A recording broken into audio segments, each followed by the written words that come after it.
bit of junk I was wanting to try to haul off, so this stuff's not going to push very well because it's just nothing but roots and sticks all wadded in there with dirt. So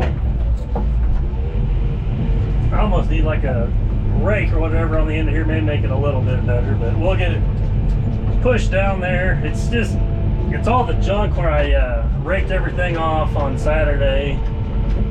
I just made a pile here, and then I got one that I drug down closer to where the excavator's at to load the dump truck with. But it's stuff that I really don't want to bury like in the yard because it's just bigger sticks and just kind of more trash. So I mean, it probably wouldn't hurt in the side yard, but I'd rather not. And you know, $1 million plus home over here in their side yard, just bury a bunch of roots and brush and junk like that. So probably, I don't know, it was maybe two loads, and maybe 3 with what I got left down there. But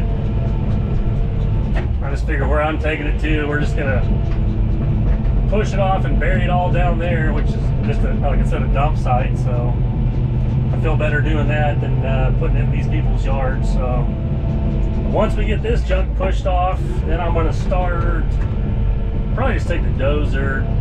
I got the house flagged out this morning when I was letting everything warm up, and I'll probably just start kind of blading off all the, I guess the top layer of the, there's not really any top soil here per se, but it's just kind of some dirt and rocks and a little bit of sticks and stuff till we get down to the good clay. And I'll push that over and use it to build the yard up outside the pad, because it's stuff that'll be just fine for that. It's just not good enough fill to build anything on, but it's just fine for like yard stuff. So I just didn't get a chance on Saturday to push all this junk down there. So it's pretty muddy today too, because it rained all day yesterday on Sunday, but I don't know, maybe got 3/4 of an inch of rain. It was one of those, like, it rained all day, but it was just kind of light rain and not like just inches and inches of rain at one time, which is probably good. And then this morning it was like 24 degrees, so some of the tops of stuff were a little bit froze, but now it's like 42 or whatever, so it's just kind of mucky and slimy and nasty. So, but at least with already having the machines on site, it's not, I mean, they're kind of a muddy mess now, but at least you don't have to move them around. So I figured I can still work over here, because once I start dozing all this off, I'm sure we'll get down to some drier material.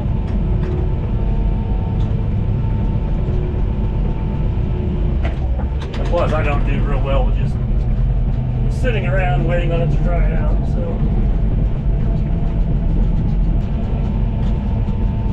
But I should, maybe towards the end of this week, probably have this pad done, because I don't have to, the parts of the hill that I cut out, I'll just cut down to grade and run that roller over, because I'm pretty sure digging up some of these trees, it'll be some good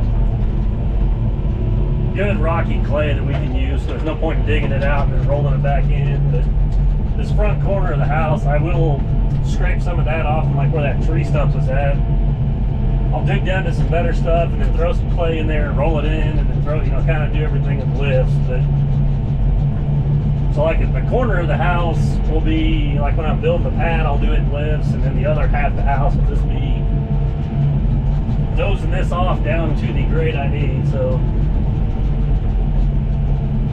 you know, half and half probably.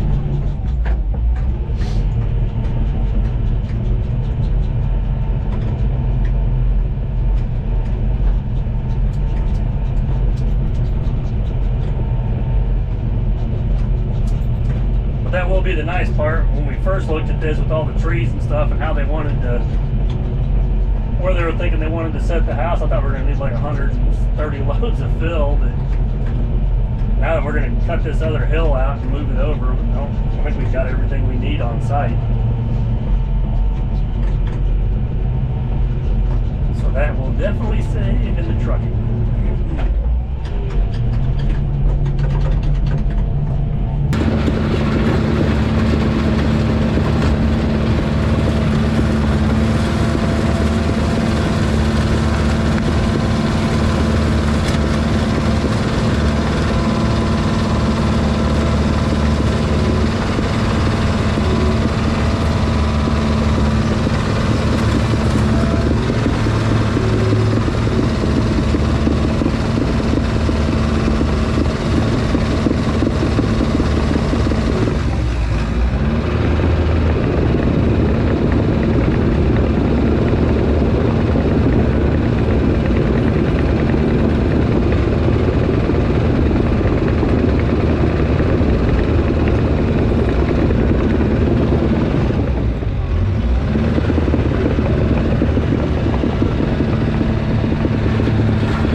Well, we got the dozer all fired up in this nice frosty cold 20-degree morning, and the first thing I got to do was go get a battery for the roller. So the other battery was like 13 years old, so yeah, I'd say the cold probably zapped it. But so we'll get that put in there, and then I don't have to move the roller right now because it's pretty cold and frosty. Yeah, well then we'll let the dozer warm up. I'm just gonna keep, I ran out of daylight last night, so I started trying to get I'm trying to get down to some good actual clay, which you probably can't really tell the difference.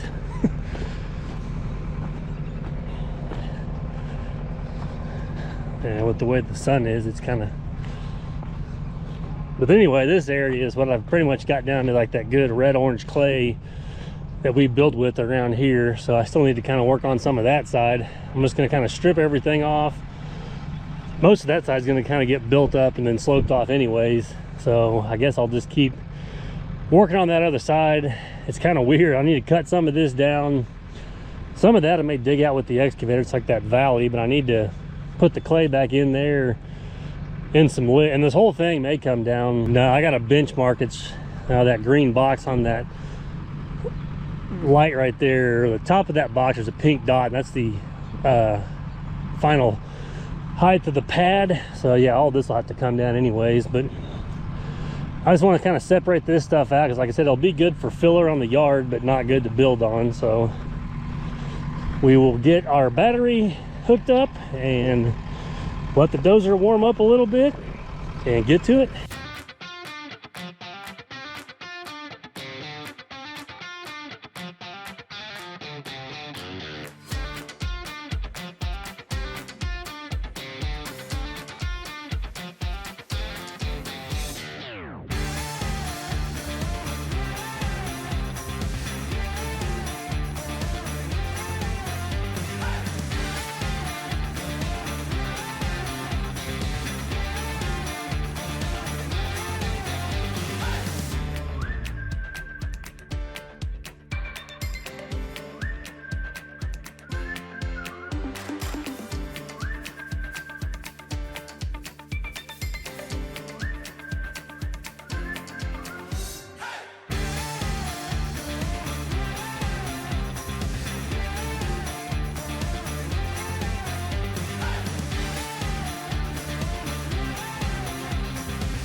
Well, I pretty much got all the, I guess we'll call it like topsoilish stuff.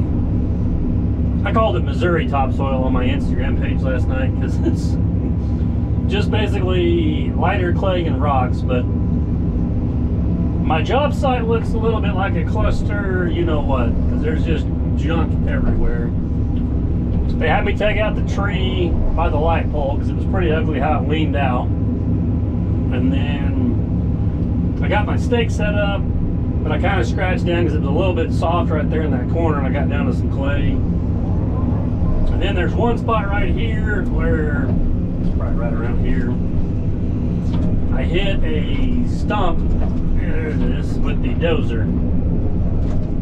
So from the best I can tell, this is all probably pretty natural right here, but you can see it got like a ravine or a ditch cut down through there. That's pretty good clay up there, but there was a bunch of roots and it was soft, and I'm finally down to that reddish orange clay. I don't know if the camera's picking it up. Like right there, you can tell it's a really different color from what this light tan stuff right here is. So that's what I'm looking for. But obviously this one, I would say, or just guessing from the different color variations, even in some of this right here, that with this being, you know, the last few lots in the subdivision, they just kept bringing stuff to this lot and just dumping, because a lot of it had to be filled in the way it was just the dirt was different colors and had soft areas. Like right there, I'm down to that good red clay. This was the bottom of where that one bigger tree was buried. But you can tell I still got a bunch of roots, and this is going to be right in the middle of the house. So I'm going to cut all these soft material out and get these stumps. I think there's a stump underneath that pile of dirt, so I left it too. But I got to get all this out, and I'll get it where I can get the roller to fit down in here. Even though this is going to get covered in almost 4 feet of fill, I just don't want to leave any spots or voids underneath this house where it could eventually settle and cause problems. So we're just going to dig all the soft junk out, and then we'll just start cutting this hillside out and moving that clay and just rolling it in a lift. So see, all this stuff buried right here. So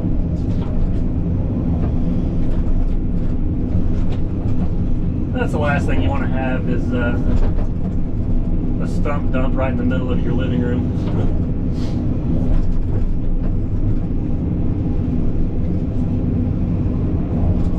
So we'll just cut all this out, I'll just lay it back, and then I'll go up here on the higher side and start raking some of that down, and probably like an 8 to 12 inch lift, so I can roll this clay in and just try to roll it a bunch of different directions. But